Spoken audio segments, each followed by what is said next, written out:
morning, good afternoon, or good evening, wherever you are. I am Triggerman1976, and this is the Blogcast.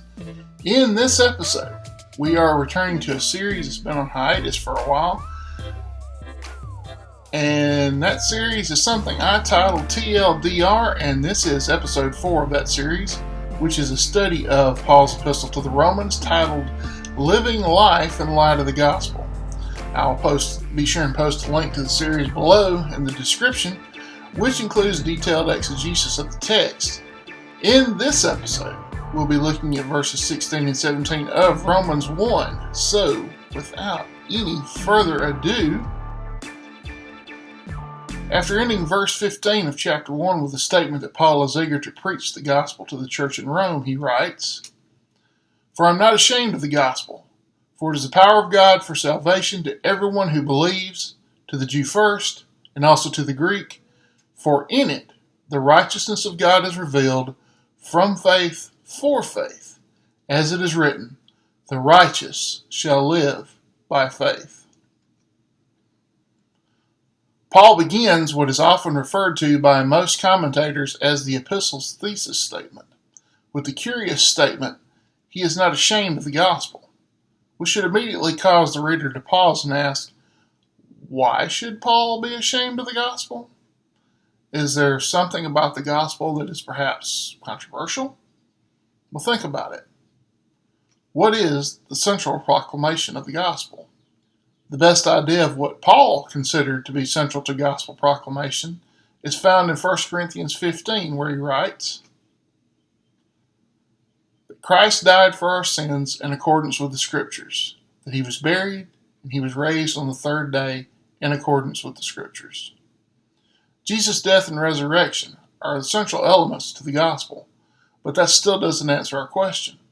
What makes the gospel something shameful for Paul or his audience in his original context? Quite simply, it's the cross. What makes the gospel so scandalous, so worthy of shame for both Jew and Gentile, was the crucifixion.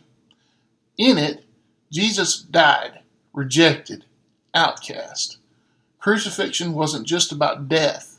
It was about public humiliation, public rejection, public denial of his claims. For the Jew, it wasn't just that Jesus had been rejected by their authorities, the priests and Pharisees. It was that they had condemned him to death.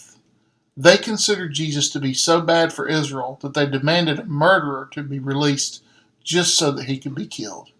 For the Gentile, the non-Jew, their part is seen in their acquiescence to and participation with the Jewish authorities.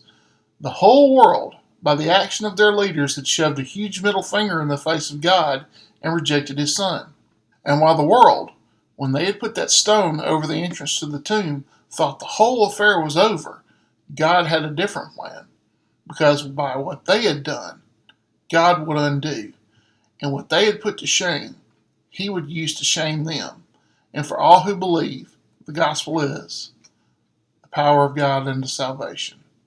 While the whole world, again represented by the combined authority of the Jewish and Roman authorities, had conceived of and perpetrated a great evil, a summary rejection of God, in and through the death of his Son on the cross, God overturned their decision by raising Jesus from the dead, as Paul writes to the Colossian church.